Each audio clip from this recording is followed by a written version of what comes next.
Greetings and welcome to another edition of the Pedalshift Project. The Pedalshift Project is a series of conversations, thoughts, and experiments around the bike touring lifestyle. From tips and tricks to ideas on how to ride your ride. Let's shrink the world by bike. Show notes and more are available at pedalshift.net/167. Email the show at pedalshift@pedalshift.net or call the voicemail hotline 202-930-1109 and check Pedalshift out on all the socials as well. Hello, everybody, and welcome to the 167th edition of the Pedalshift Project. I am Tim Mooney, and we are here for part 3 of the big DC to Cincinnati bike tour that I just completed back in the beginning part of May. And this edition, we're going to be covering a brand new trail to me, and that is the Ohio to Erie Trail. We're going to be splitting this up into a couple of different sections. We're going to do the north section for this episode, from Cleveland, Ohio to Columbus, Ohio. Of course, next episode we'll do Columbus to Cincinnati. Before we hop into all of that, I wanted to throw out a few things, a little housekeeping like I do at the top of the show. Pedalshift Society folks, I just wanted to remind you, stay on your bonus feed, the one that you got before. You'll get a special bonus episode with each one of these main stem episodes, as I'm calling them. So a little bit of extra stuff, a little cutting room floor stuff, a summary of the thoughts of that part of the route. For folks, if you're not a part of Pedalshift Society, if you join at any point during this episodic run, that's going to be for the next couple of episodes, basically, you'll be able to be privy to all of these bonus episodes. So sign up over at pedalshift.net/society. That's $1, $2, $5 a month. You can do some one-shot stuff. It's all there, pedalshift.net/society. And thank you for supporting the show, whether you've done it before or in the past. Also, just a little bit of extra there. I'm going to be going out to Portland, Oregon, as I'll be mentioning in a moment here, and I will be riding a little bit of the Oregon coast. I am not 100% positive that that's going to end up being content for the episodes of, or future episodes of the podcast, but I am going to the extent I record anything, it'll end up on that same bonus feed. So sign up for the society if you haven't, if you want to hear more about some of my adventures out in Oregon as well. Again, pedalshift.net/society. Look for all of that in that bonus feed that I will be giving you. Speaking of Oregon, Pedalpalooza has already kicked off in the great city of Portland, and that is a month-long biking festival. But Podcastpalooza is our ride. Friday, June 14th, it is in Portland, Oregon. The details are all at pedalshift.net/events. It's also in the Shift to Bikes calendar if you're a Portlander and you know all about Pedalpalooza. It's going to be a lot of fun. We're going to be doing a group ride. It's going to be in conjunction with the Sprocket podcast, Joyride, Go Dig a Hole, and more of your favorite shows. We're going to be repping Bikes with Mics. We're going to be meeting up at the Airstream recording studio. All the details are over at pedalshift.net/events. It's going to be about 5:30 or so. And we're going to do some fun stops all around. And we're going to be recording and ending up at the Beer Mongers over on Southeast Division and 12th. Really looking forward to it. I think it should be a fun evening of bikey goodness and podcast goodness. I can't wait to do it. So come on out, join us. Again, that's going to be Friday, June 14th in Portland, Oregon. If you're in Portland or Portland adjacent or Portland curious, come on out. It should be fun. That's Podcastpalooza. So when we last left off, I was in Kent, Ohio, about ready to start the adventure. Where we pick up here, it is going to be on the 8th day of riding, on May 8th. And I am leaving. I have left Kent, Ohio by bus, and I am heading towards Cleveland and the beginning of the Ohio to Erie Trail. Let's kick it off.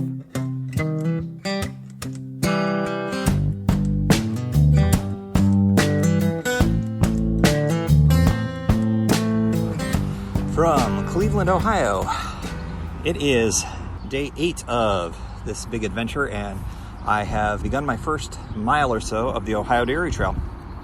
But first, there's some catching up to do about everything that's gone down. The hotel night in Kent was the right call. It just wasn't a full recharge, but it was necessary to pull off this morning's moves. It was a really early morning.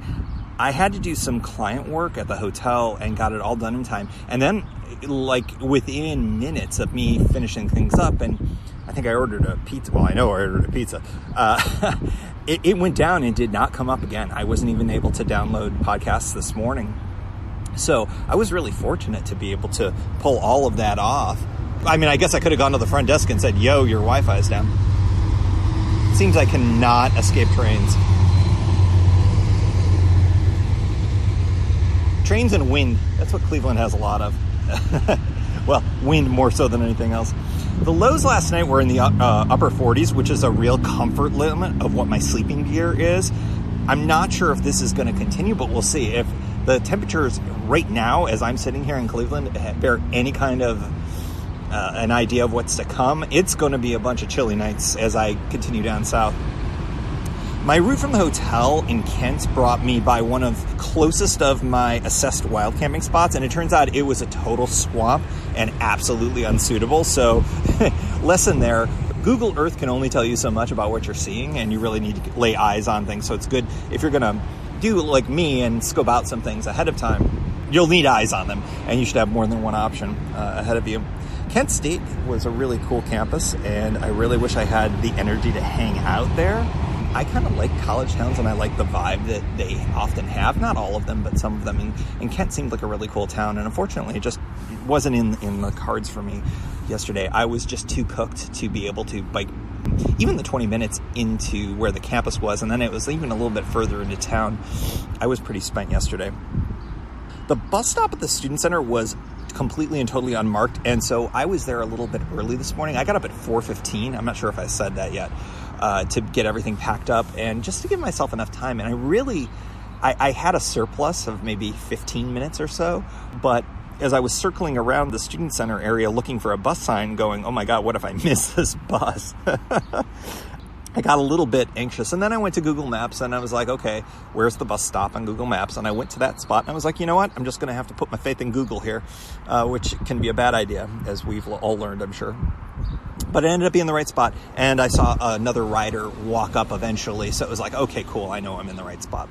And it ended up working out. I was really thankful for the heads up from the Kent State alum who rode in, because frankly, I would have been freaked out because it was one of the shorter buses that came with no bike rack. And when I saw it, I was like, don't worry, they let you put them in the back. And I asked, and it was all no problem. And I kind of jammed the bike in there. It fell over in the middle of the ride. And I was like, wouldn't that be ironic that having the bike, quote unquote, safely in the bus with me would create damage as opposed to having it out front? But it ended up working out.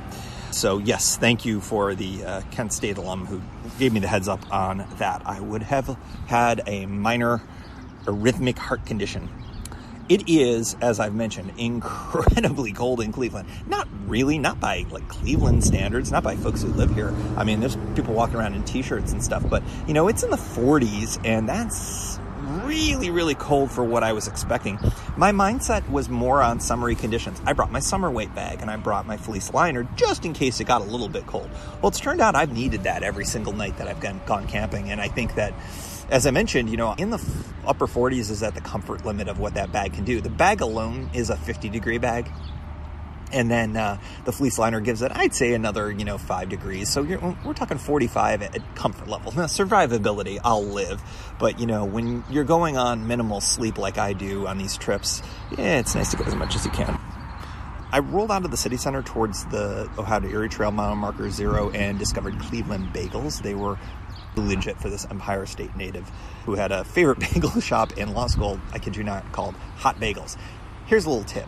If it's got a fancy name, it's generally not as good. It's got to be a simple name, like, say, Hot Bagels or Cleveland Bagel Company. Really good. And I met a woman who was a baker for her own sweets company out front, and we chatted a bunch about Pedalshift and what I was doing and all that kind of stuff. And she's from Cincinnati, and she gave me a couple of good ideas down by the waterfront, and also something on the Kentucky side as well. So I've got some new insights. So that was really a nice way to start things off. Cleveland, I have to say, is a fantastic city. Just what little I've seen of it. I've spent very little time here.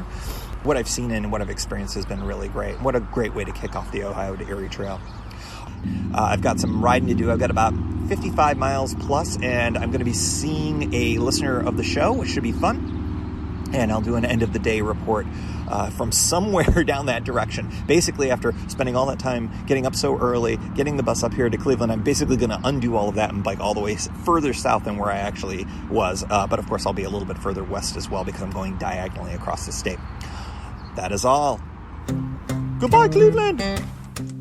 Good evening, end of day 8, May 8th in Doylestown, Ohio. A little bit of a change of plans happened today.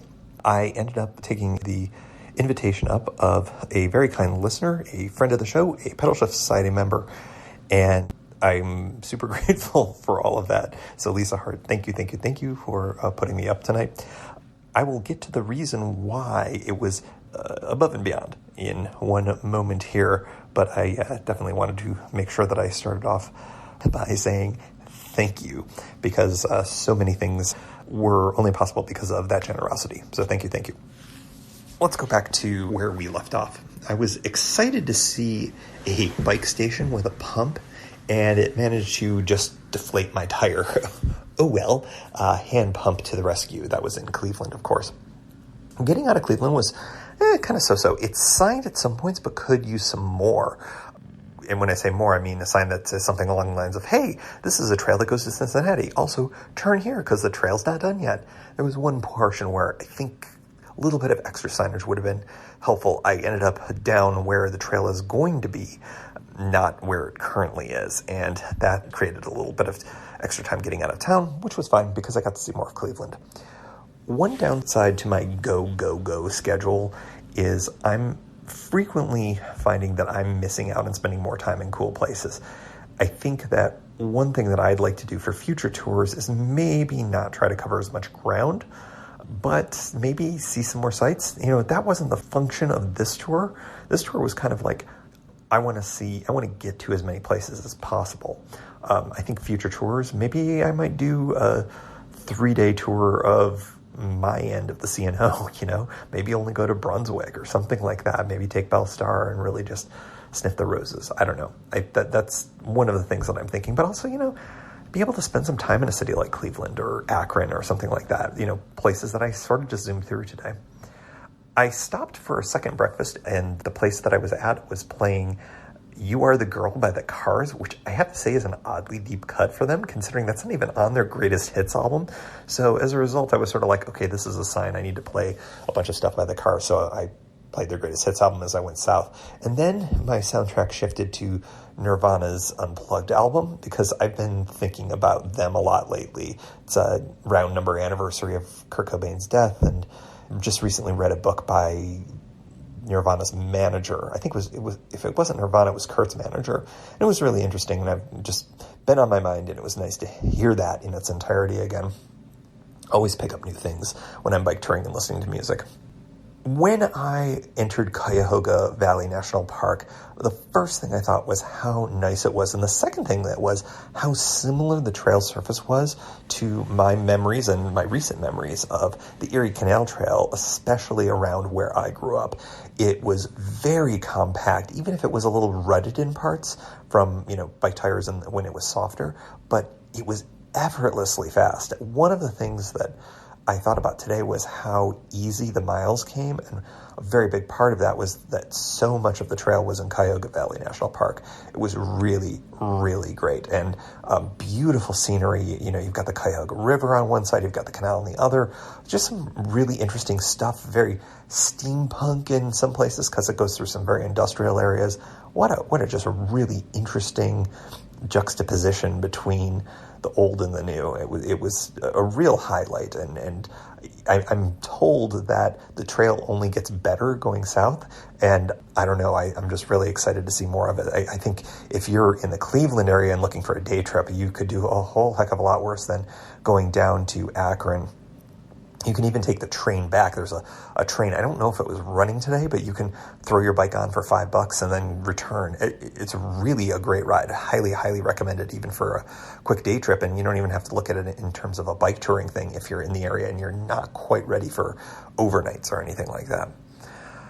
Detours were a big part of my day. There are several on the route. It's done, but there are certain areas where there are things going on that are impacting the trail in major ways. There was one incredibly steep hill, or actually two of them, that you had to do as part of the detour, and it was enough to have me hop off the bike because fully loaded on very steep hills was kind of a little more than I wanted to tackle today, even though I was feeling very good. And And then I got to a point when I was about 10 miles away from where I was going to be ending for the night. There was another detour, but unlike the other 2 detours that I went through, there was no signage for an alternate route at all, like none. And when I looked at Google Maps to kind of figure out a road route around, it took me a long time to figure out. Geographically, it's a very challenging area to find a way around. I eventually was able to, but it was on some pretty major roads, and it was a long, circuitous way around just to get to the next access point on the trail. It's very curious, and apparently this is going to be going on for several more months. I will post my ham-fisted map version of how to get around that, because nobody knew. Every other person who was on a bike who came by, and it wasn't a lot. This was, by the way, south of Akron. I think still within the city limits technically, but they were working on the canal and doing some, it looked like drainage work, but it was like no trespassing, absolutely no admittance kind of a thing, but no indication on where you could go, and it wasn't real easy. So I will put one possible way to do it. During rush hour, like it was for me, not real recommended. I got really lucky because thanks to Pedalshift Society member Lisa Hart for bailing me out. She came all the way down and picked me up. And I was at that point going to stay at her place, kind of my training wheels for warm showers. And it worked out really well. I got to meet a friend of hers who she cycles with a lot, her fiance. It was a really fun conversation. We had a really fun time there. And what a great evening. And I was kind of fortunate because if this had been any other place, I would not have been able to be bailed out. I would have had to have done it. Now, it would have been fine. I'm sure I could have done it. I've been on far worse roads than that, but not at 5 o'clock and not after a full day of cycling. So it was super appreciated, the bailout.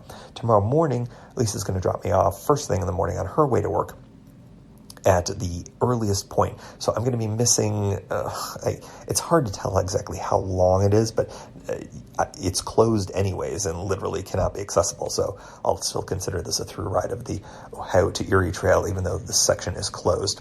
But I'm a little bummed, especially as somebody who is coming from out of town. You're left literally without a paddle. And unless you had a cell phone with a map and could figure it out and were willing to do it, it was not a good feeling to feel completely abandoned like that. But I understand. I think from a legal perspective, perhaps they didn't want to give a route that they didn't deem very safe. I don't know. I'm speculating.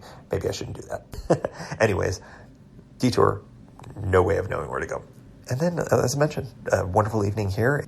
Ate more pizza than I probably needed, but enjoyed the heck out of it. Tomorrow, I'm 10 miles behind on where I thought I was supposed to be. And tomorrow is supposed to be a 65-mile day.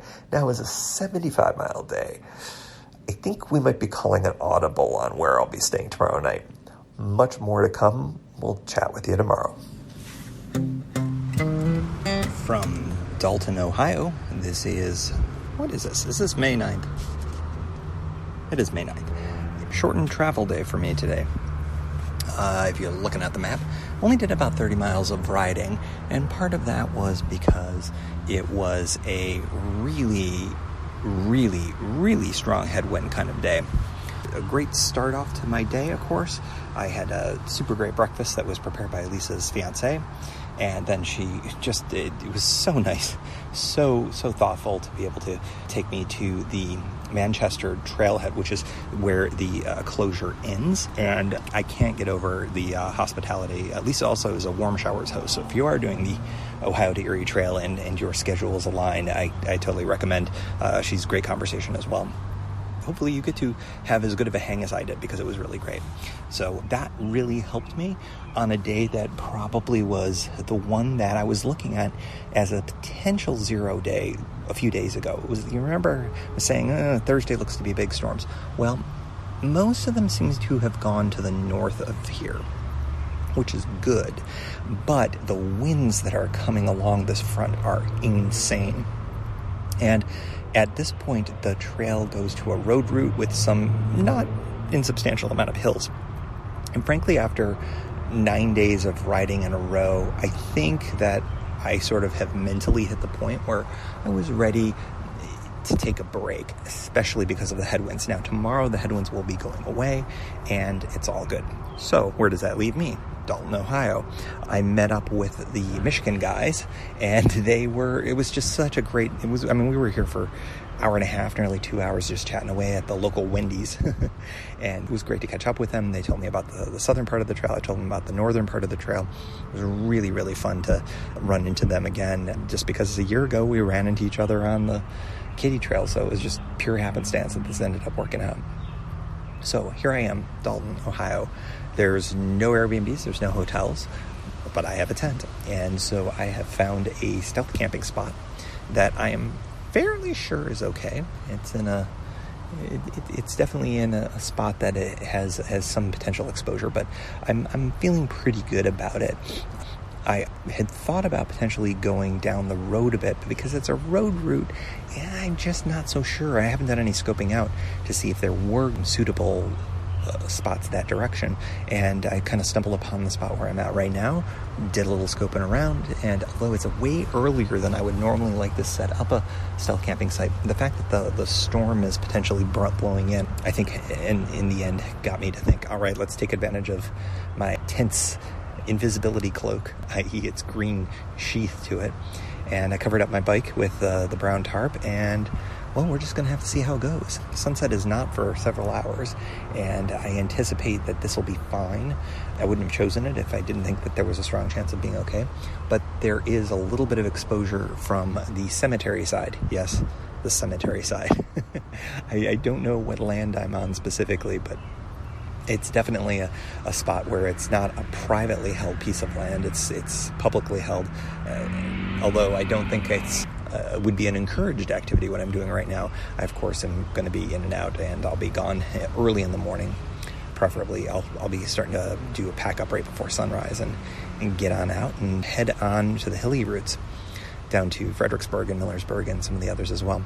And my goal would be a 50-mile day, which would take me to the campground that I would ordinarily have been scheduled for on that day. So it's sort of plays catch up with everything, and that ends up working out for me, because then the rest of my trip I have no days that are much over 50 miles. I think there was maybe one 54-mile day in there, but that's all very reasonable for my trip. So in any event, I'm feeling pretty good about things right now. I'm definitely quite full. I did grab some more food because I didn't want to have to go back into town so much, just risking coming and going. And plus, I just don't know what's going to happen with the storm. I mean, I got a weather alert that suggested that there was going to be a pea-sized hail and 40-mile-per-hour winds. I'm just not sure if it's going to be here or not. It doesn't look like it, because my dark sky app keeps saying the rain is shifting, but this was the day. These were the storms that I was most worried about. So I think to take the break and do this the way that I did it is the right move. So the adventure of kind of doing another stealth camp, especially in an unexpected way, is kind of fun. Hopefully you will not hear from me later, because if you do, it's because something bad happened. Well, not bad, just suboptimal. May 10th, Millersburg, Ohio. Behind me is some kind of a plant, perhaps a dairy-related company, cheese company of some kind. I'm just coming out of Millersburg Brewing Company, and I had just a wonderful lunch, a really nice time. Good conversation with folks. It was really good. I was there for a couple of hours, and every once in a while you just have one of those wonderful stops, and that just sort of makes bike touring what it's worth, which is awesome. I had said at the end of the last installment that if you heard from me on the same night, that things would be suboptimal, and you didn't hear from me. Things were good. The rain came down as expected, relatively hard, for several hours overnight. Unlike in Confluence, though, earlier in this trip, I didn't have the condensation issue, and I was really happy and really dry. The spot ended up being an absolutely perfect stealth camping spot. Now, as it turned out, since I rode between there and Millersburg, there were definitely other potential opportunities, but I'm really glad that I chose that. I was ready to burn my 0 day, even though it wasn't technically a 0 day. There was a little exposure to the cemetery side if I stood up, and my head came above the pile of down trees where the tent was, basically. But the park side was perfectly camouflaged, and I put a photo on Instagram, which I know a bunch of you have already seen. It was clearly a drinking spot for locals, perhaps maybe underage locals. And before I left early this morning, just basically at sunrise, I picked up every single can and bottle that was within reach. And so I left the spot in a much better place than when I got there. And that felt good to me.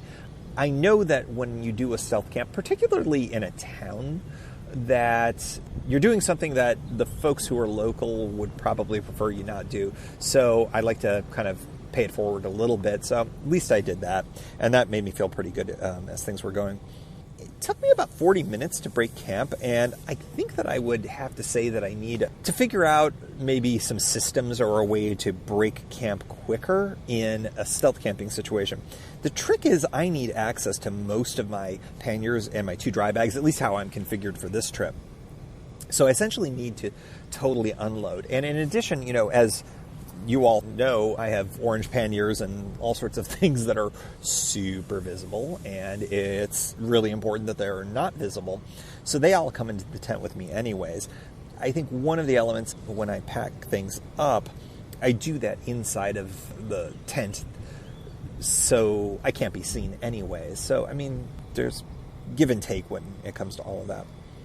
So I roll back not very far to where a lot of the amenities were, where I met the Michigan guys the prior day. I went back to the Wendy's. I was hoping that they would be doing breakfast, but they weren't. They were closed, but their Wi-Fi was still on, so I was able to download some podcasts and do that. And then there was a gas station exactly next door, which had a little cafe seating area, which was great. So I picked up some breakfast, picked up some things for, the trail, had coffee, just had a kind of a nice wake-up time, and everything was really cool, and it was a really good way to start the morning. I didn't feel rushed at all, and the nice thing was that today is a fairly short mileage day, and I also knew I wanted to go to Millersburg. I wanted to enjoy the road route. I wanted to enjoy the fact that I'm going to be cycling through Amish country, and really just sort of see the sights and enjoy things, and, it's really cool. You may be hearing, I hope,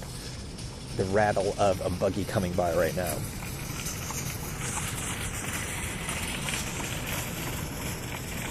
It's fascinating culturally.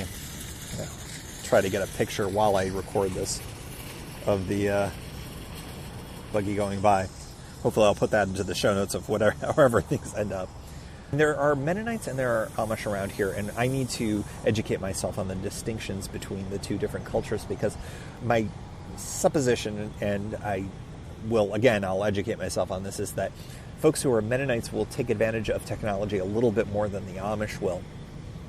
One of the interesting things on the way here, as I was riding through Amish country, is now I was told that the Amish were using electric bikes, so I don't know, but I was passed by a kid on an electric bike, and he gave me a wave. Everybody's super friendly and super gracious. The folks in the buggies, I wave every time, just because we're on non-motorized vehicles, and we're kind of cut from the same cloth, at least with our transportation choices.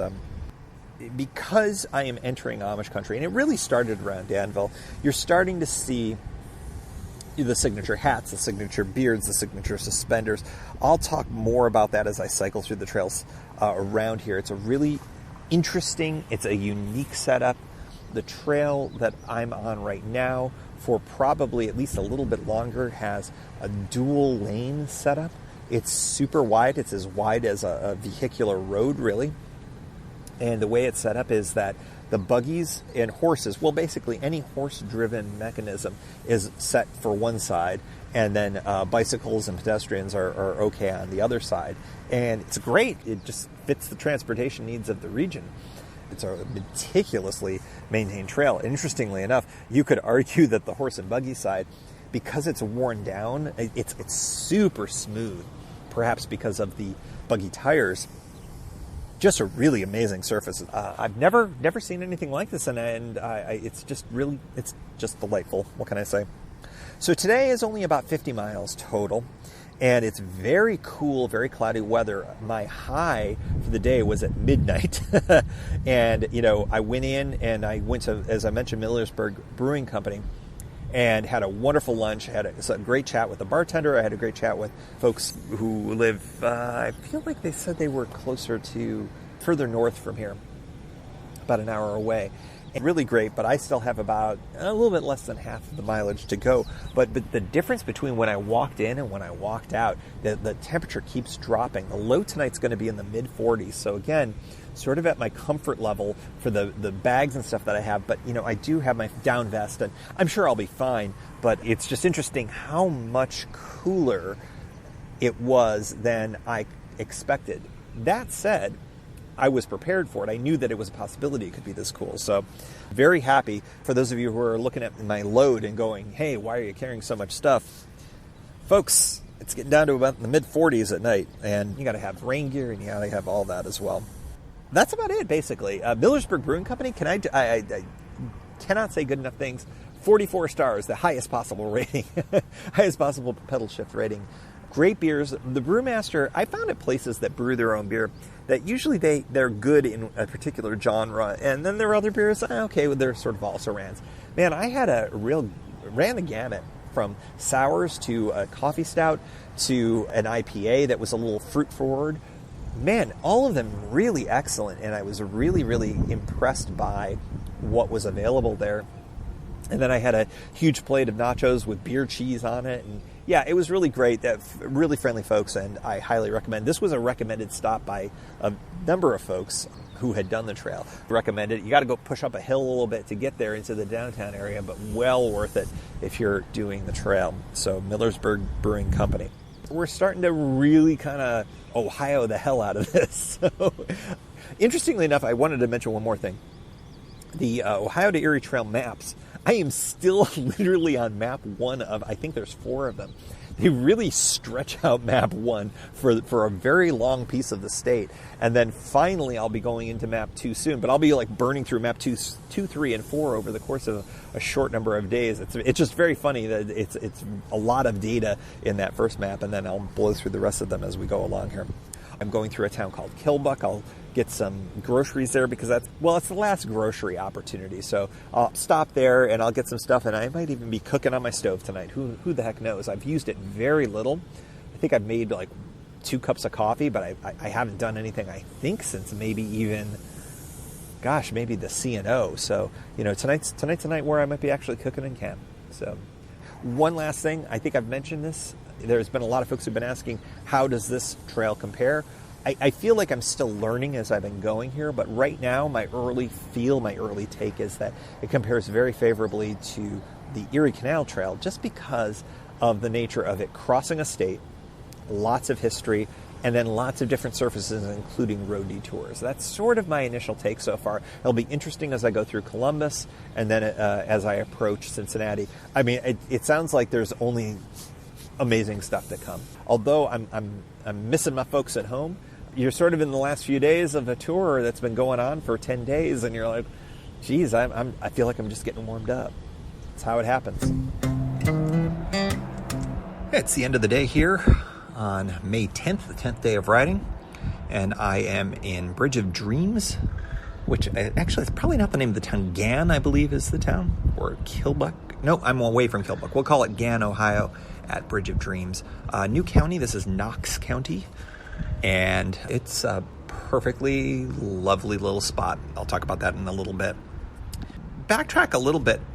The road route from where I was wild camping down to Fredericksburg was really not bad at all. In fact, I found it to be really quite pleasant.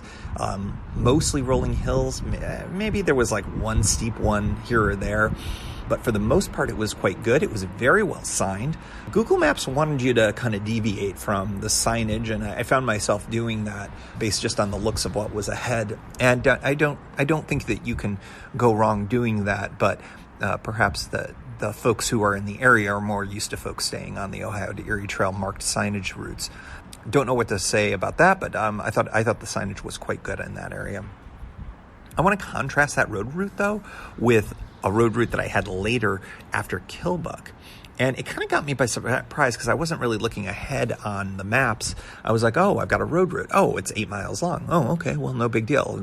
I think it was Ohio Route 520 or US 520. It was really very meh in comparison. The views were kind of pedestrian, and worse, there was almost no shoulder. And if any spot that there was no real white line.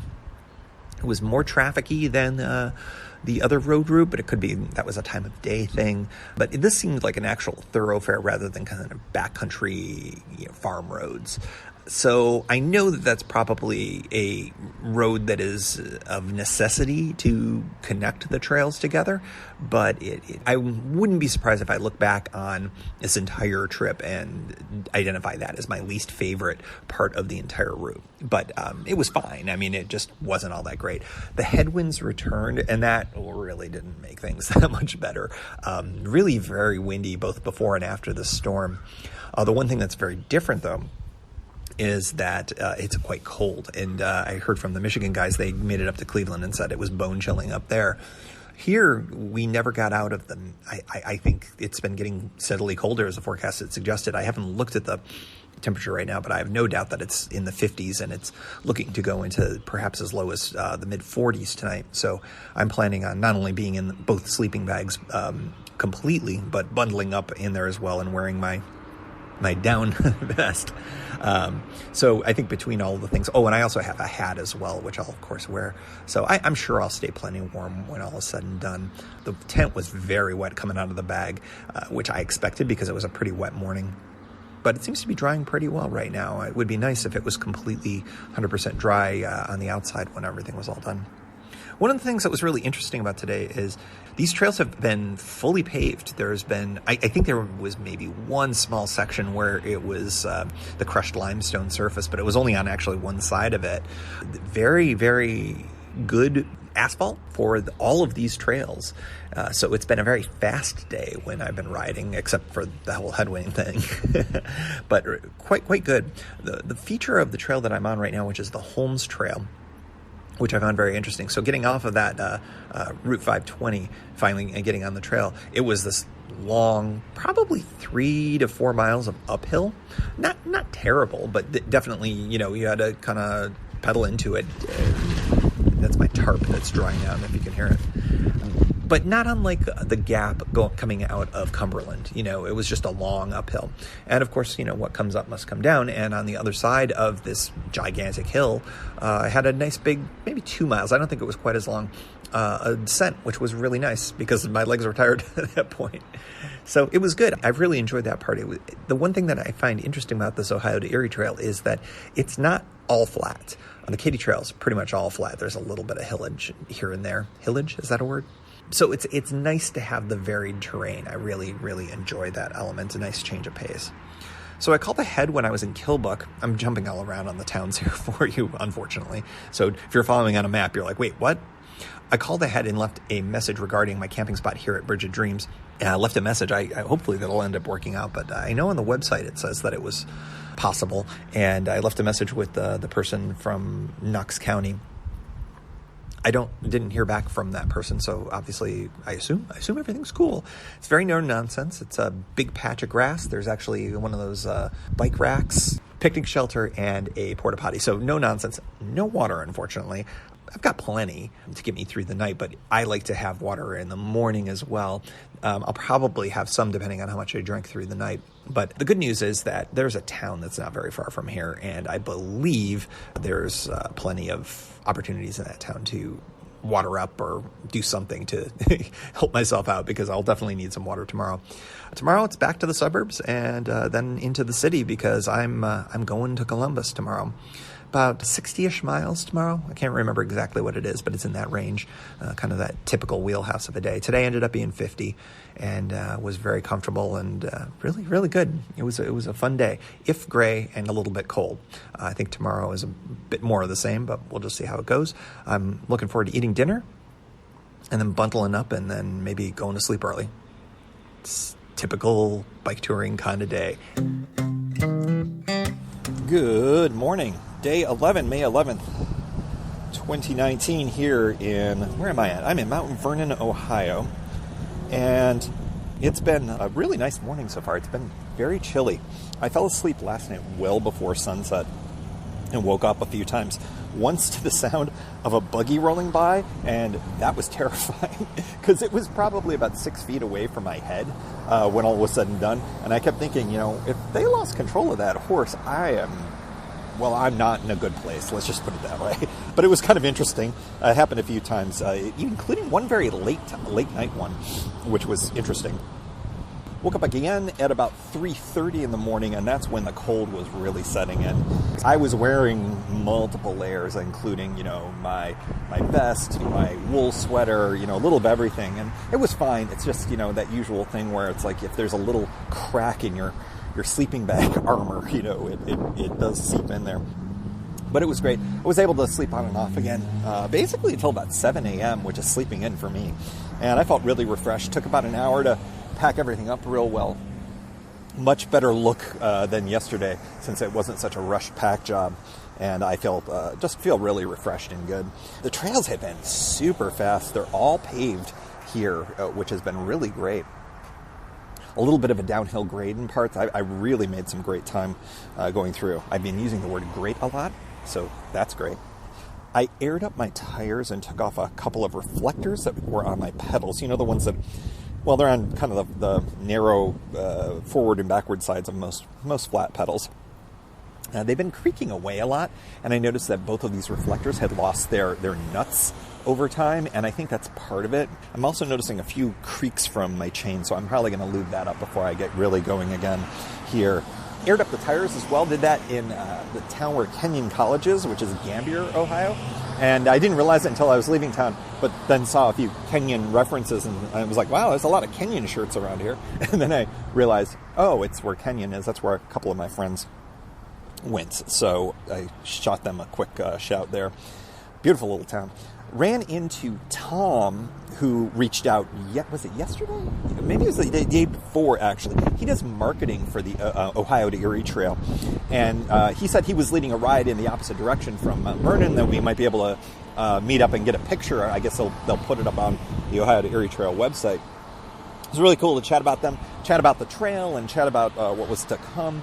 And the folks there, I always love getting the local advice on things, especially when it comes to beer, folks, especially when it comes to that. So look for potentially a picture of me looking disheveled as hell, probably on the OTET website. As I mentioned, I'm in Mount Vernon, and I took a quick little break here, got some Wi-Fi at the McDonald's, and got an iced coffee. And so I got an eye to stop in Westerville. I got to figure out what the mileage is. I think it's less than 60 miles today. It's in the 50s. So I think I'm making great time. So I have an Airbnb tonight, and I told them that I'd be checking in about 5. I've got a lot of time to play with. That's in Columbus, in the north side of Columbus. So that gives me some time to go to Westerville. Maybe I'll do some laundry. I thought about doing the laundry here in Mount Vernon, but I don't know. I feel like I want to kind of keep going. The trails, it's a weekend, I suspect, on this really nice day. It's beautiful and sunny, even if it's a bit chilly. It's a big topping out in the mid-60s. I expect to run into a lot of other folks on bikes, especially as I get closer to Columbus, I would imagine. So I figure that'll slow me down a little bit too. But great riding so far. Really enjoying it today.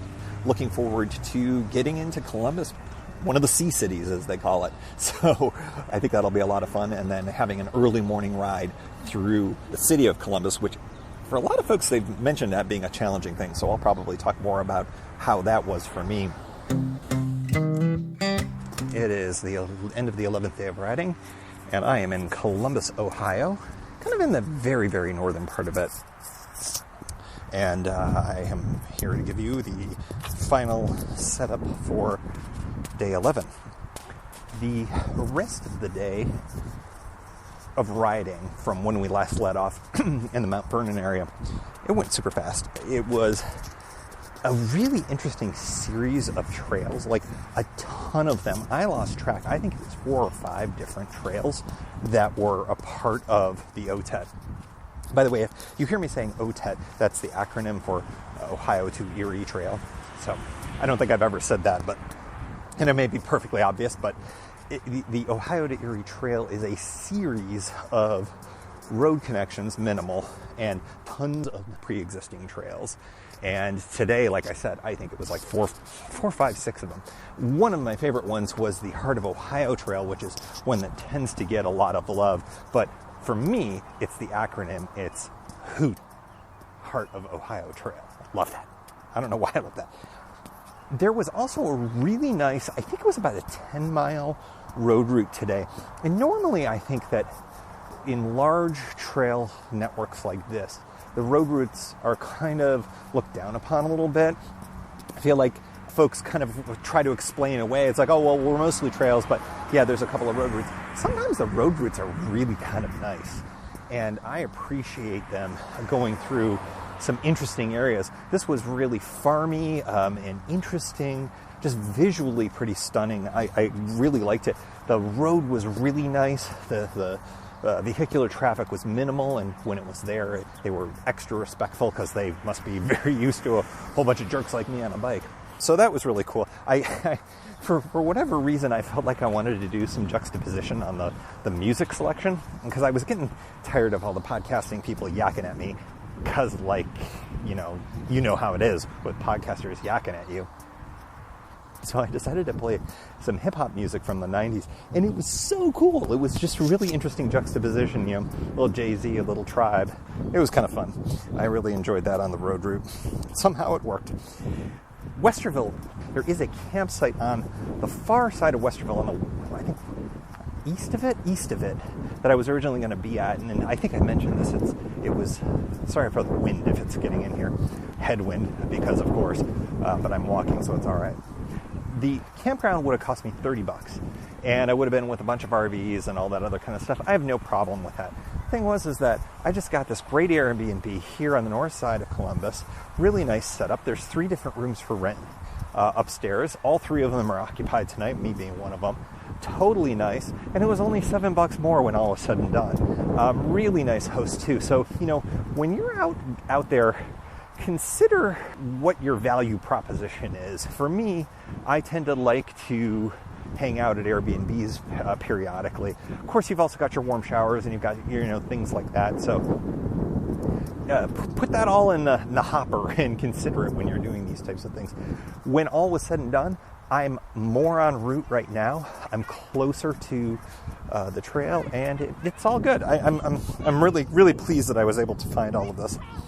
Westerville as a town, though, was really cool. And Westerville had, a frozen custard shop. Also had a decent beer spot. I really liked the Millersburg place. I mean, it was hard to live up to that, so there was that. The Airbnb host messaged me while I was doing the laundry in Westerville. And actually, not even Westerville, I think it was technically Columbus at that point. It was literally a 2-minute bike ride away. And it was just like, wow, it's right here. It was a perfect spot. So when I was all done feeding myself in Westerville, did laundry, and she needed an extra 15 minutes. It turned out that that's about how long my dryer needed to go. So it all worked out perfectly. And, I'm showered, I'm clean, I got clean clothes.